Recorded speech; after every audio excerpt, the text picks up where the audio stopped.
lot of people come in, oh, they still make these things.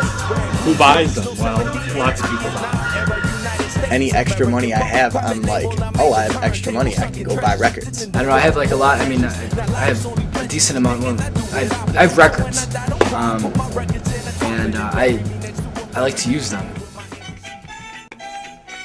What are you looking for? Records. That's one of them. Oh, you heard that.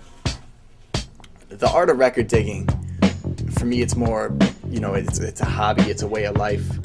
It's something you do where you go to record stores and you dig, you file through piles of records to try to find obscure, you know, just snippets of songs that you can use to make, you know, parts of a hip-hop beat out of. It's just looking for good music, and if you happen to come across something that you can use in a sample or use in music, it's just an extra plus.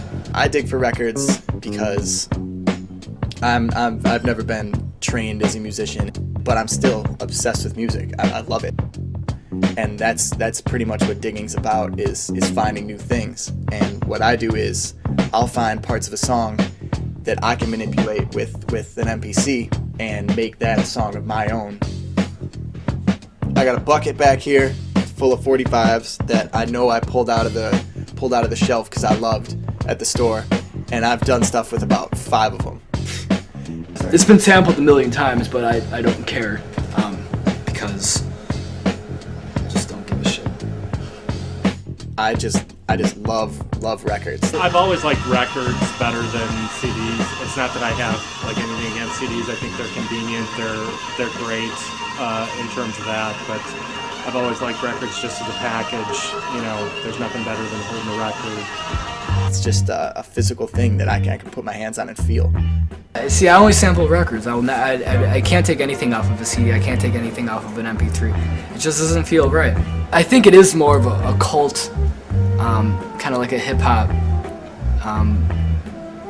enthusiast, or just, you know, music enthusiast thing, is to sample off of records if they're creating music rather than CDs. It doesn't feel right to me, and I can't see like a Pete Rock sampling something off MP3. He might do it, but I would be a little shocked. I would be shocked if I saw him sample an MP3, you know. That'd be kind of weird. I don't think he does. If I'm looking to collect or to find a good record, I'll spend some money. I don't know if I could give a grand total of how much I've spent, but I know I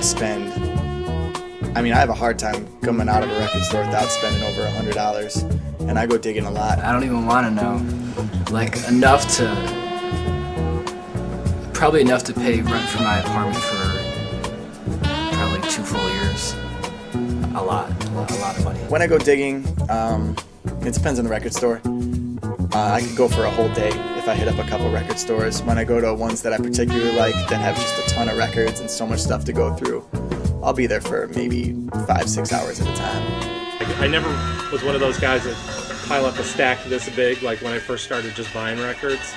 You know, I'd buy 2 or 3 because that's how many I could wrap my mind around, you know? It's my definite pile, and this is going to be my maybe pile. And it would be definite, but $2.99 is kind of steep for 45.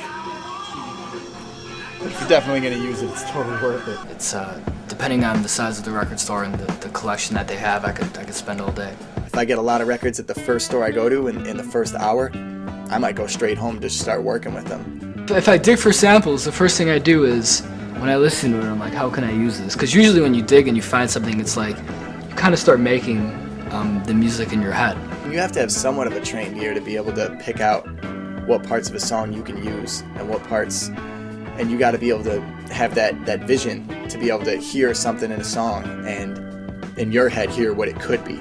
If I don't put stuff together with the drums and different, the bass and whatever, if I can't do that with a sample, then I probably won't buy it. If you take DJ Premier, his approach, he'll actually have something in his head, he says, before he finds a record, and he will search until he finds a sample that sounds like what's in his head. You can tell if something's good a lot of times by the year, by the cover. I mean, red beans, you know? It's just got some kick-ass beans on the record, and it's awesome. The music that came out of like the early 70s, late 60s is like the greatest music that's ever been made, period, like by far. Stuff got pretty, you know, pretty bad in the late 70s as far as like jazz and funk and soul went.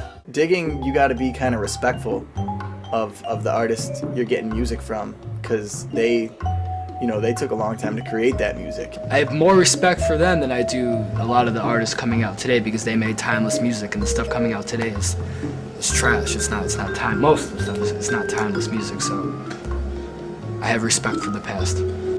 Would I ever sell my records? I hope never to get to that point where I even have to worry about it. I hope to get to the point where all I'm worried about is where to put them. How long do you think you're going to be continuing to dig for records? If until I get unemployed, and that might happen soon. And so, if I keep my job, I'll be digging for a while. But if I get unemployed, I'll actually be able to listen to more of my records. I think it'll be nice. I'll have more time, and I'll be able to listen to what I have rather than just keep buying stuff and not being able to appreciate everything I have.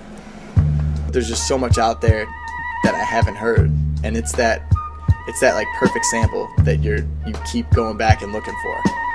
I've just got hundreds and hundreds of records that I know have good samples on them that I have yet to manipulate or use. But I'm just getting started. It's a weird thing that you know, records. You know, I've been doing it a long time. I thought there'd come a point where, you know, people would stop selling them, people would stop buying them, that CDs would take over, but it never really happened, and I think records are bigger than they've ever been. The only way my life makes sense. I'm 2 weeks late paying my rent. I'm bringing out the past and the present, and all my fucking money's being spent. The only way my life makes sense. I'm 2 weeks late paying my rent. I'm bringing out the past and the present. There's just one thing I'd like to say to you before I go.